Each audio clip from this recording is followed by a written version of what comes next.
We're sure you must have seen this meme or maybe this one.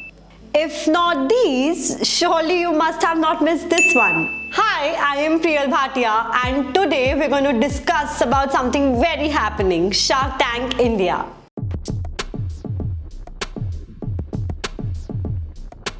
Shark Tank India, which is basically providing funding to Indian startup owners, is also actually providing us with some really interesting meme content.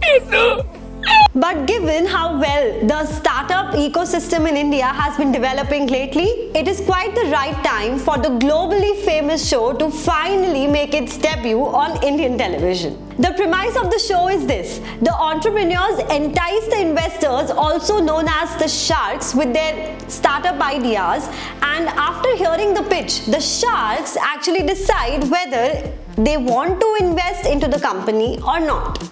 The show first premiered in the US in 2009, which is basically an international franchise of Dragon's Den, which was originated in Japan in 2001, and bam! 20 years later, it comes to India. The sharks of the Indian adoption are Vinita Singh, Ashneer Grover, Piyush Bansal, Namita Thapar, Anupam Mittal, and Aman Gupta. They have been negotiating with various founders of different companies before actually writing a check to them. They'd be listening to 198 pitches and making 67 investments. So I'd like to start talking about the show by referring to two Indias. One that understands what raising money through equity is, that is 1% of the total population, and the other India that is completely bamboozled while reading the daily headlines of startups making money and probably becoming unicorns.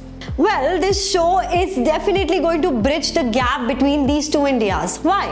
Not just because it is localized and is aired in Hindi, but time and again the sharks are simplifying the technical jargons for the audience. For example, Aman explained the meaning of B2B and B2C brands and what gross market value is, or for that matter, the meaning of D2C brands. So all of this actually makes it pretty easier for the Indian audience to comprehend. By all means, it is a very progressive show because it promotes invention and innovation among the two Indias, and finally we will start celebrating entrepreneurs the way we celebrate film stars. The effect of the show is expected to linger on because of the founders, their ideas, their simplicity, and sometimes their audacity as well. The sharks with their questions might also help a lot of young entrepreneurs sitting at home watching the show to introspect themselves and their product in order to test its scalability and viability. There are definitely a lot of positives to take back home, but with the likes of Bigg Boss, Khatron Ke Khiladi, the Kapil Sharma show ruling the TRP charts, do you really think a show that celebrates entrepreneurship will actually make it to the top 10 charts of India? Let us know in the comments below. Do not forget to like, share and subscribe to Valuationary.